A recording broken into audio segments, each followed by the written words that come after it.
जय हिंद दोस्तों। Excess academy में आपका स्वागत है प्यारे बच्चों। जैसा कि आपका री एग्जाम यूपीपी का होने वाला है, तो बच्चों उसी के लिए आज का हमारा जो टॉपिक होगा वो एक महत्वपूर्ण टॉपिक होगा, जहां से 100% गारंटी है प्रश्न एग्जाम में आने की। जैसा कि पिछला पेपर हुआ था, पिछले पेपर में आपने देखा था, तो वहां पर आपके जो प्रश्न आए थे वो जीएसटी से आए थे बच्चों। तो यहाँ पर देखेंगे, आज हम पढ़ने वाले हैं जीएसटी, और यहाँ से निश्चित रूप से जितने भी शिफ्ट होने वाले हैं उन सभी शिफ्ट में यहाँ से क्वेश्चन जरूर आएगा, जैसा कि पिछले में पूछा गया। आइए बच्चों, इसी को मद्देनजर रखते हुए आइए हम इस क्लास को स्टार्ट करते हैं और देखते हैं कि जीएसटी क्या है और इसके बारे में थोड़ा समझते हैं। तो मेरे प्यारे बच्चों, आइए देखते हैं, शुरुआत करते हैं। अब देखिएगा यहाँ पर कर क्या है बच्चों, कर क्या है, कर किसे कहते हैं प्यारे बच्चों, ध्यान देना। तो कर क्या है, तो कर किसे कहेंगे, ध्यान से सभी लोग बच्चे समझेंगे, कर किसे कहा जाता है। देखिए कर क्या है, कर यानी मतलब टैक्स। टैक्स मतलब जो जैसे हम कोई वस्तु खरीदते हैं उसमें हमारा टैक्स बढ़ता है ना। तो देखिएगा कर यह एक अनिवार्य, ध्यान दीजिएगा, यह एक अनिवार्य शुल्क या वित्तीय प्रभार है। यानी क्या है ये बच्चों, ये अनिवार्य शुल्क है। अनिवार्य का अर्थ क्या होता है, अनिवार्य का अर्थ होता है कि हमें इसको देना आवश्यक है। अनिवार्य कर है यानी अनिवार्य कर है या अनिवार्य शुल्क है, अनिवार्य शुल्क है बच्चों, ध्यान देना। तो अनिवार्य शुल्क, ध्यान दीजिएगा, यानी इसको देना आवश्यक है, ठीक है। या इसे कहा जाता है, ये क्या है बच्चों, ये वित्तीय प्रभार है। क्या है, वित्तीय प्रभार है।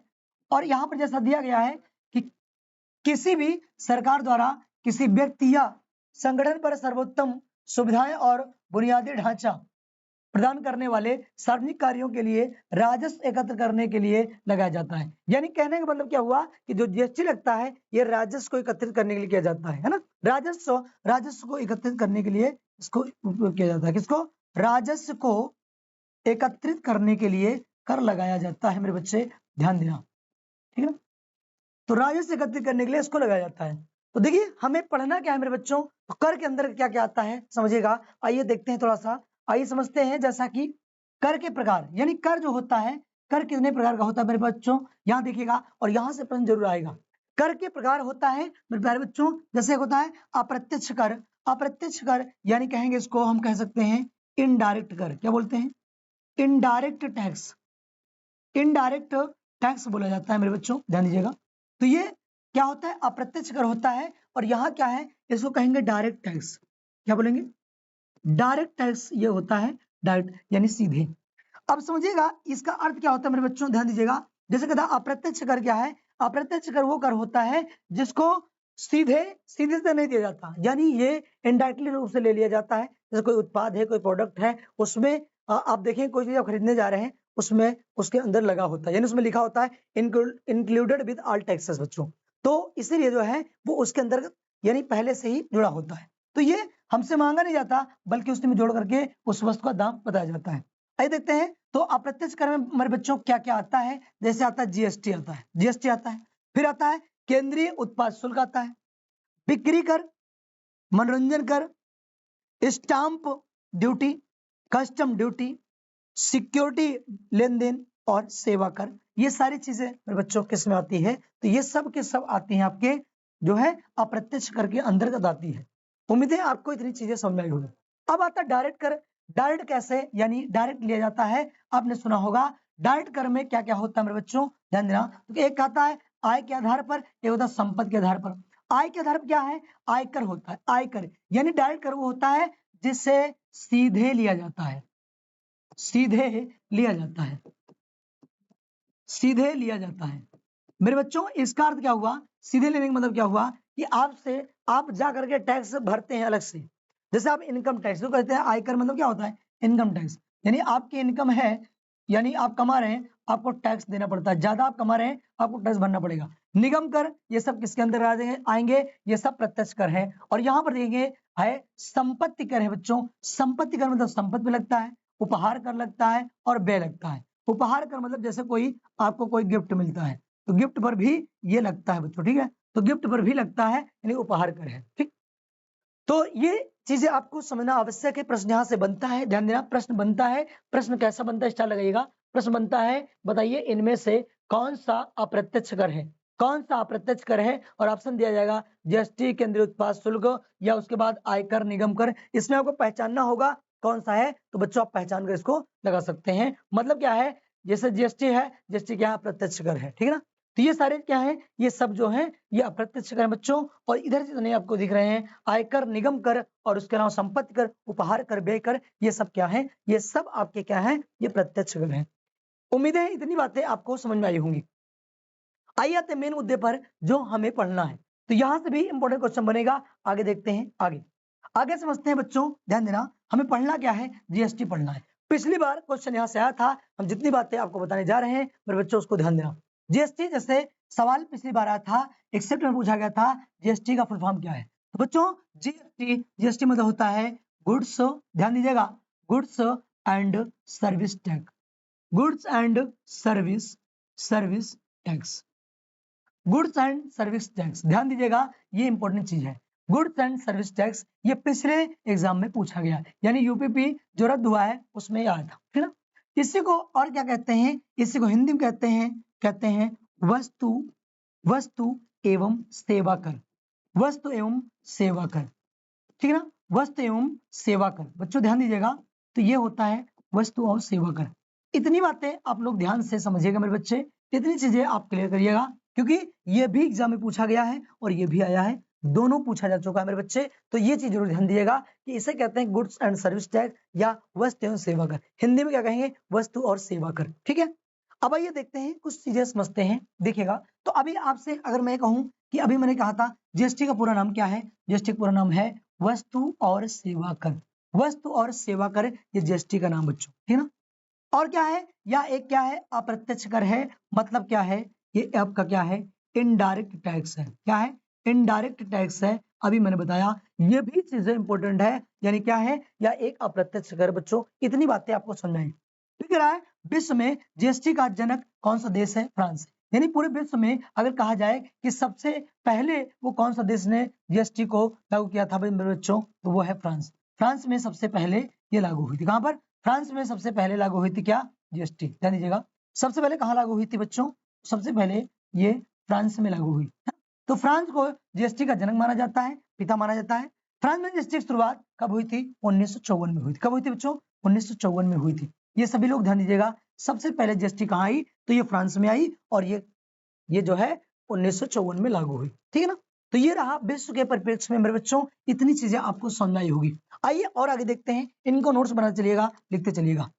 इसके बाद देखते हैं कि भारत में जीएसटी, भारत में इसका क्या हाल है समझेंगे मेरे बच्चे। तो भारत में जीएसटी, पहले आप कुछ चीजें आपको बता दें, जैसे कुछ चीजें अपनी तरफ से बता दे रहे हैं कि भारत में जीएसटी जब शुरू हुई तो सवाल पूछता है उस समय पीएम कौन था। जब भारत में जीएसटी आई उस समय पीएम कौन था, तो बच्चों उस समय पीएम थे प्रधानमंत्री नरेंद्र मोदी। कौन थे, नरेंद्र मोदी। नरेंद्र मोदी ये भारत के क्या थे, ये प्रधानमंत्री थे। उसके बाद पूछता है उस समय राष्ट्रपति कौन था, मेरे बच्चे उस समय राष्ट्रपति कौन था, तो राष्ट्रपति थे प्रणब मुखर्जी। प्रणब मुखर्जी कौन था, प्रणब मुखर्जी मेरे बच्चे ये थे, यहाँ के क्या थे, ये राष्ट्रपति थे, ठीक है। भारत के राष्ट्रपति कौन थे इस समय, प्रणब मुखर्जी थे मेरे प्यारे बच्चे। और देखिएगा, ध्यान दीजिएगा, अब यहाँ पर सवाल आता है भारत में जीएसटी की शुरुआत कब हुई, तो मेरे बच्चे भारत में जीएसटी की शुरुआत हुई थी कब, 1 जुलाई 2017 को। भारत में जब आई 1 जुलाई 2017 को, और ये पूरे भारत में लागू हुई, पूरे भारत में बच्चों ये लागू हुई कब, 1 जुलाई 2017। जितनी चीजें मैं हाईलाइट कर रहा हूं मेरे बच्चे ये जरूर नोट करिएगा, प्रश्न यहीं से बनेगा, ठीक है ना।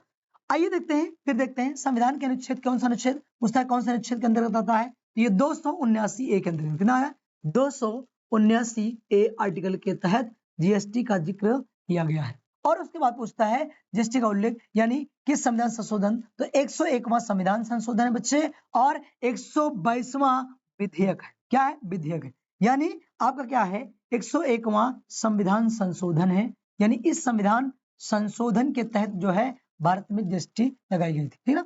तो 101वां संविधान संशोधन इसे माना जाता है। लेकिन आपसे पूछे ये कौन सा विधेयक है बच्चों, तो विधेयक क्या बताएंगे, 122वें विधेयक के तहत भारत में लाया गया, ठीक है ना। इतनी चीजें आपको मेरे बच्चे समझ आई होगी। आगे सवाल बनता है कि भारत में जीएसटी सबसे जब आई भारत में जीएसटी, इसकी शुरुआत किस समिति के तहत हुई, तो विजय केलकर समिति के तहत इसका शुरुआत की गई, यानी विजय केलकर समिति के सिफारिश पर, किसके, विजय केलकर समिति के सिफारिश पर मेरे बच्चे ये लागू हुई थी। विजय केलकर समिति के सिफारिश पर ये लागू हुई। भारत में जीएसटी सबसे पहले किस राज्य में आई? सबसे पहले मेरे बच्चे असम में आई थी। सबसे पहले जीएसटी असम में लागू हुई थी। ठीक है, उसके बाद भारत की ये पूछता है भारत की जीएसटी कितने स्तरीय है? बेटा ये कई बार पूछा गया है, तो आपको बता दें भारत की जीएसटी है द्विस्तरीय है, द्विस्तरीय मानी जाती है, 2 स्तर में है। उसके बाद भारत की जीएसटी किस मॉडल पर है? तो बच्चों इस मॉडल जो है ये मॉडल आपके कनाडा मॉडल पर है। किसके? भारत की जीएसटी जो है ये कनाडा के मॉडल पर आधारित है बच्चों, कनाडा के मॉडल पर आधारित है। ये कनाडा एक देश है, इसकी राजधानी क्या है? ओटावा है। राजधानी क्या बच्चों? तो इसकी राजधानी क्या है? ओटावा है। यानी अगर पूछा जाए कनाडा की राजधानी क्या है, तो आप क्या बताएंगे? ओटावा है ना? इसके तहत जो है यानी कनाडा के मॉडल पर यह आधारित है। मेरे बच्चों इतनी बातें समझ में आई होंगी आपको, उम्मीद है आपको चीजें अच्छे समझ में आ रही होंगी, और यहाँ से 100% आएगा और शिफ्ट में क्वेश्चन बनने वाला है बच्चों। उसके बाद देखते हैं आगे, थोड़ा समझते हैं, देखिएगा कुछ महत्वपूर्ण टॉपिक समझते हैं। जैसे जीएसटी परिषद की बात करता है, जीएसटी परिषद, देखिए यहाँ पर समझिएगा जीएसटी परिषद, सबसे पहले समझेंगे जीएसटी परिषद ये कहाँ पर है? तो बच्चों इसका मुख्यालय जो है ये आपका नई दिल्ली में। जीएसटी परिषद का मुख्यालय कहाँ है? नई दिल्ली में। यानी इसका हेडक्वार्टर कहाँ है मेरे बच्चे? वो आपका नई दिल्ली में। ठीक है, इतनी बातें समझ आई होंगी। जीएसटी परिषद का मुख्यालय कहाँ है? नई दिल्ली में है बच्चों। अब देखिएगा, समझिएगा, यहाँ पर कुछ बातें समझिएगा। सबसे पहले जीएसटी परिषद कब बना था? जीएसटी परिषद आया था 12 सितंबर 2016 को इसकी स्थापना हुई। 12 सितंबर 2016 को इसकी स्थापना हुई, ठीक है ना? ये यानी इसकी स्थापना की गई, यानी ये तब से शुरुआत हुई, ठीक ना? जीएसटी परिषद कब बना? ये 12 सितंबर 2016 को। जीएसटी परिषद में होता कौन है? सवाल आता है जीएसटी परिषद का अध्यक्ष कौन होता है बच्चों? इसका अध्यक्ष कौन होता है? इसका अध्यक्ष जो होता है वो वित्त मंत्री होता है। अध्यक्ष कौन होता है? वित्त मंत्री होता है। बात को समझ आई कि नहीं आई? वित्त मंत्री होता है। तो कह रहा है जीएसटी परिषद का अध्यक्ष कौन होता है बच्चों? तो वो कौन होता है? वित्त मंत्री होता है। अगर मैं पूछूं कि वर्तमान में कौन है, वर्तमान में अगर कौन है, तो वर्तमान में अध्यक्ष कौन है मेरे बच्चे? वर्तमान वित्त मंत्री कौन है? तो यह है निर्मला सीतारमण। कौन है? निर्मला सीतारमण। निर्मला सीतारमण ये जो है ये आपका वर्तमान में जो है ये जीएसटी परिषद के अध्यक्ष है। ठीक है, अब सवाल आता है इसमें कुल कितने सदस्य होते हैं बच्चों? इसमें कुल मिला के 33 सदस्य होते हैं। इस बात को जरूर ध्यान दीजिएगा। कितने होते हैं? 33 सदस्य होते हैं। 33 में होता कौन है? एक वित्त मंत्री होता है, एक हो गया। प्रत्येक राज्य का मंत्री, प्रत्येक राज्य का नहीं, ये थोड़ा सा मिस्टेक हुआ है, इसको काट दीजिएगा। प्रत्येक राज्य में होगा यानी एक राज्य मंत्री होता है। क्या होता है? एक राज्य मंत्री होता है। फिर उसके बाद प्रत्येक राज्य के वित्त मंत्री होते हैं। कितने? अब 28 राज्य बच्चों, 28 टोटल हो जाएगा। तो और उसके बाद कह रहा है केंद्र शासित प्रदेश जो है उनके, यानी केंद्र शासित दिल्ली का एक सदस्य, उच्चौरी का एक, और यहाँ पर जम्मू कश्मीर का एक, यानी कुल मिला कितना हुआ? 1 + 1 और 28, और फिर ये 3, ये कितना बनेगा? तो ये बन जाएगा मेरे बच्चों ये 30 3 33 हो जाएगा, है ना? तो एक वित्त मंत्री होता है, और यही आप प्रत्येक नहीं, इसको काट देंगे, एक होता है, और ये क्या होता है? ये आपका होता है अध्यक्ष होता है। यही एक अध्यक्ष होता है, वित्त मंत्री जो होता है। ठीक है बच्चों, इतनी चीजें आपको समझ में आई होगी, इतनी चीजें क्लियर हो गई होंगी। आइए देखते हैं इसके अलावा और भी सब चीजें समझते हैं। वीडियो को स्किप करके जरूर देखिएगा और नोट बना चलिएगा। ये बहुत ही महत्वपूर्ण टॉपिक बच्चों, ये जरूर छपने वाला है, 100% छपने वाला है।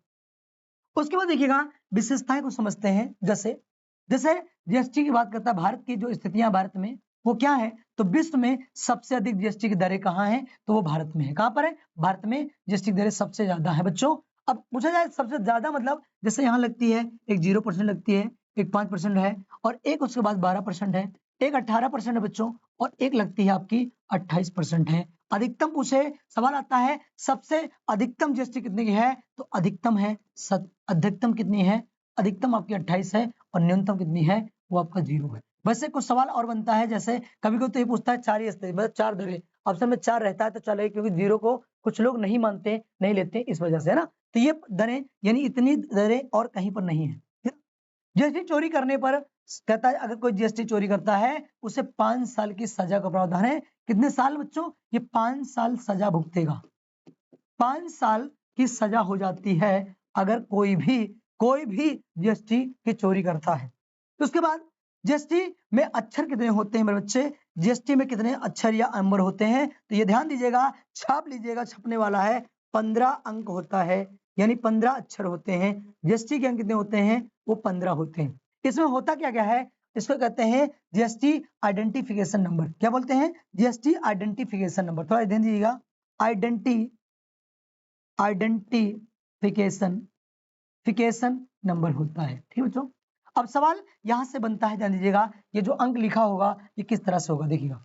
जैसे लिखा 40, उसके बाद इधर ये देखिएगा कितना हो गया, 2 4 6 8 10 12 13 14 15 15 है, और ये आपका ये है ना। तो ये क्या क्या चीजें हैं समझिएगा, ये बेटा जो पहले 2 अंक लिखा होता है इससे कहता है स्टेट कोड। क्या बोलते हैं, स्टेट कोड है, यानी राज्य कोड है। ठीक है ना, स्टेट कोड है। उसके बाद ये जो इधर इसके बीच में होगा, ये कितने अंक होगा, 2 4 6 8 10, ये 10 अंक जो होता है ये बच्चों क्या होता है, ये होता है पैन नंबर होता है। क्या होता है, पैन नंबर होता है। पैन नंबर मतलब पर्सनल अकाउंट नंबर, ये बच्चों पैन नंबर होता है। उसके बाद PQR जो दिया गया है, यानी ये 3 दिया गया है, इसे कहता है बिजनेस नंबर। क्या होता है, क्या होता है, बिजनेस नंबर होता है बच्चों।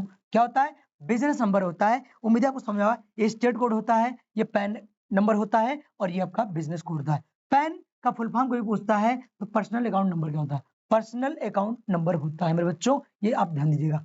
इतनी बातें आपको चीजें समझ में आई होंगी। आइए इसके बाद आगे बढ़ते हैं, आगे देखते हैं बच्चों। अब सवाल आता है कि जीएसटी से मुक्त वस्तुएं कितनी हैं, यानी ऐसी कौन कौन वस्तुएं हैं जिस पर जीएसटी नहीं लगती। क्या होता है, जीएसटी नहीं लगती, इसका मतलब क्या हुआ, जीएसटी नहीं लगती है। ठीक बच्चों, जीएसटी नहीं लगती है, मतलब जीएसटी का प्रयोग नहीं करेंगे बच्चों। वो कौन कौन से हैं, सभी बच्चे ध्यान से समझेंगे।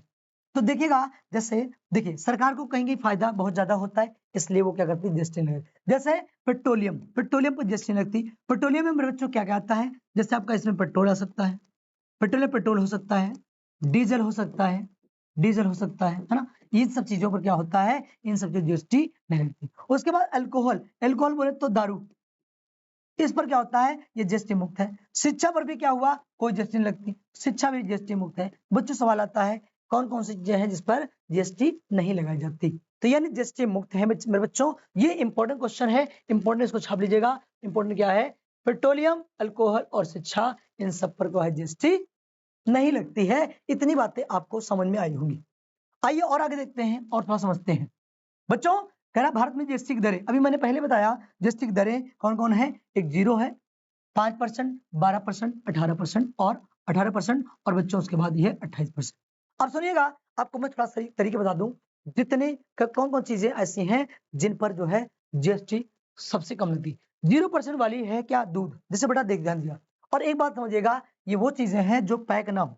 अगर जो अनपैक है, यानी क्या है, पैकिंग में नहीं है, पैकिंग नहीं है जिनकी, उन पर क्या होता है, जैसे जैसे दूध, दूध पर कितना लगता है, दूध पर जीएसटी कितनी लगती है, ये खुला दूध की बात कर रहा है बेटा, खुला दूध, तो ये कितना लगता है, ये आपका 0 लगता है। दही पर 0 लगता है, अंडे पर 0 लगता है, लस्सी पर 0, खुला पनीर, देखिएगा समझिएगा, खुला पनीर, अगर खुला पनीर है यानी उसमें पैकिंग नहीं हुई है, तब तो आपका 0% लगेगा, और उसको अगर पैक कर दिया गया बच्चों तो वो कितना आएगा, 5% में आ जाएगा खुला पनीर। प्राकृतिक शहद, ये थोड़ा शहद लिख रहा है, शहद मानेंगे, शहद, प्राकृतिक शहद है। उसके बाद ताजी सब्जियां, और उसके बाद मेरे बच्चों, उसके बाद नमक, नमक नहीं नमक, क्या है, नमक यानी साल्ट, नमक। ध्यान देना, ये सब चीजें जो हैं ये कितने 0% दर वाली है, यानी पर 0% जीएसटी लगती है जितनी खुली चीजें हैं।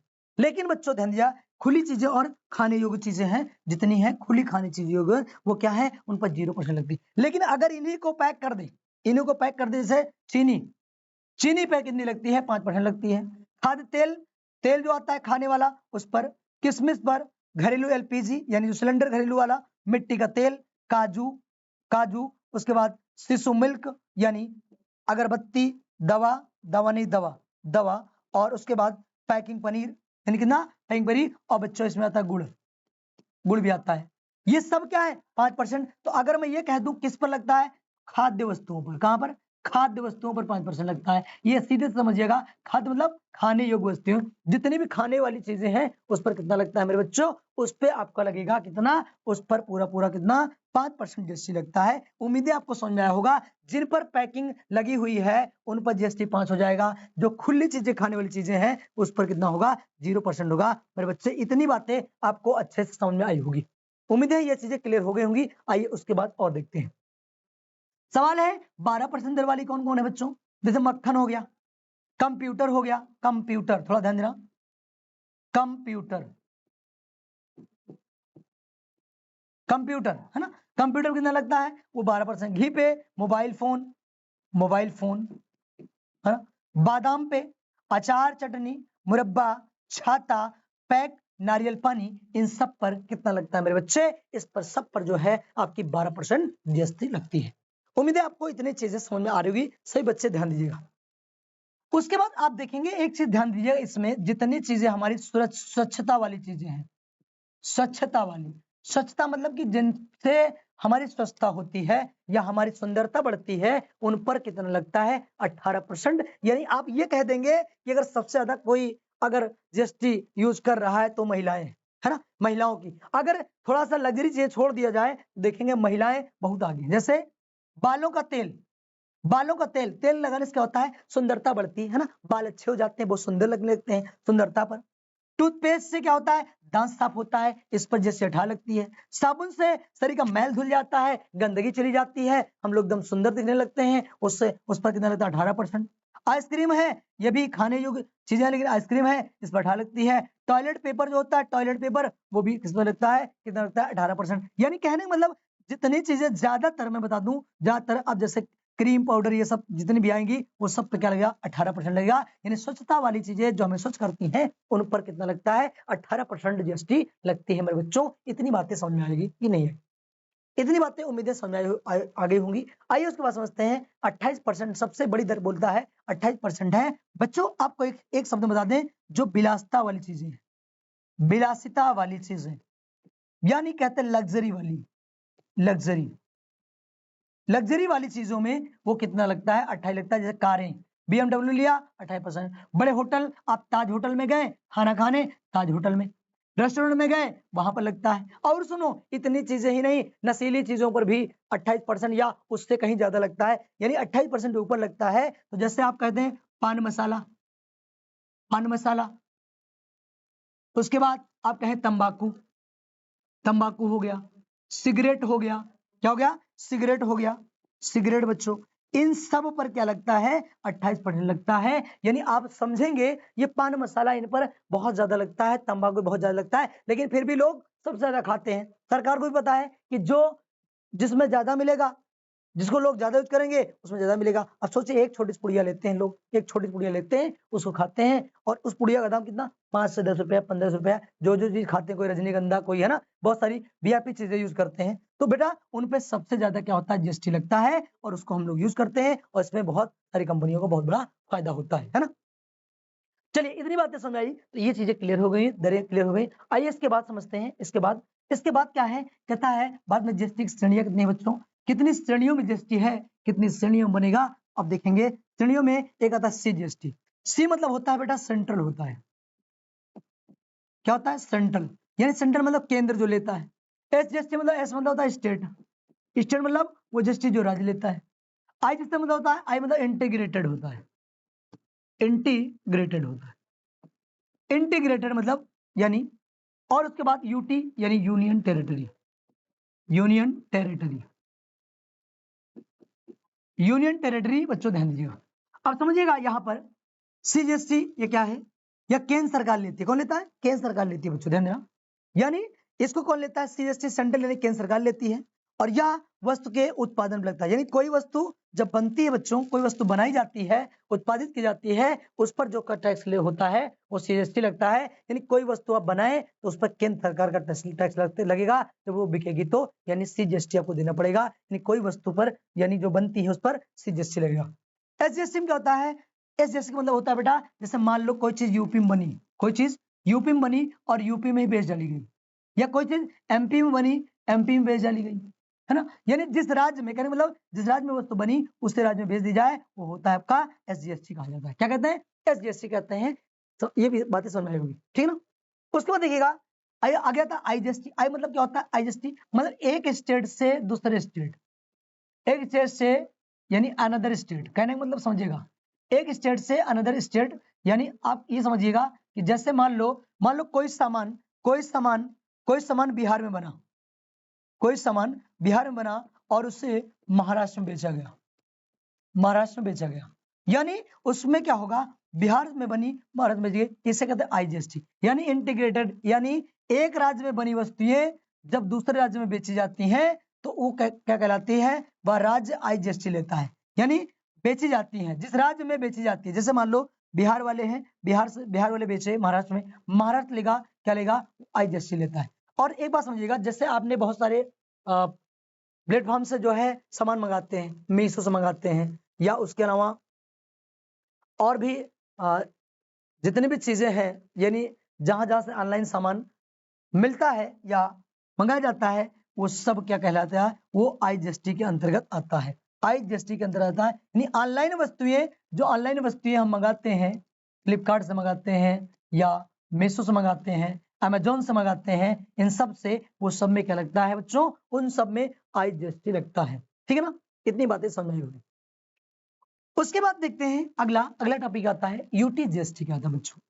UT क्या होता है? UT-GST मतलब होता है, UT यानी एक राज्य, जैसे एक UT में कोई वस्तु बनी और उसी UT में भेजा है, मतलब कहने का मतलब एक वस्तु दिल्ली में बनी, केंद्र शासित प्रदेश की बात कर रहा है, केंद्र शासित प्रदेश, UT मतलब होता है केंद्र शासित प्रदेश, ध्यान देना, केंद्र शासित प्रदेश, केंद्र शासित प्रदेश बच्चों ध्यान देना।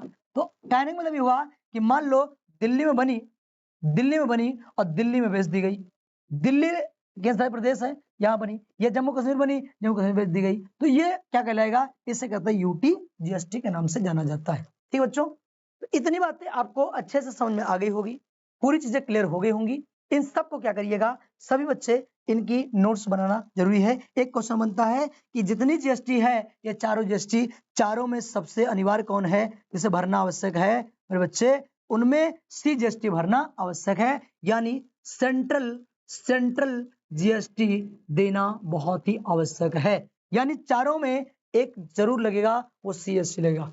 मेरे बच्चों इतनी बातें आपको समझ आई होगी। अगर ये क्लास आपको समझ में आई हो, बेटा क्लास को लाइक शेयर जरूर करें, और इसके बारे में इसमें आप नोट्स बनाएं, क्योंकि ये टॉपिक बहुत इंपॉर्टेंट है और यहाँ से एक क्वेश्चन निश्चित बनेगा, क्योंकि पिछले पेपर में भी ये क्वेश्चन बना था और अब की बनेगा, ठीक है ना। तो इतनी चीजें आप बच्चों क्लियर करिएगा, और इसी साथ क्लास को समाप्त किया जाता है। बहुत बहुत धन्यवाद। जय हिंद, जय भारत।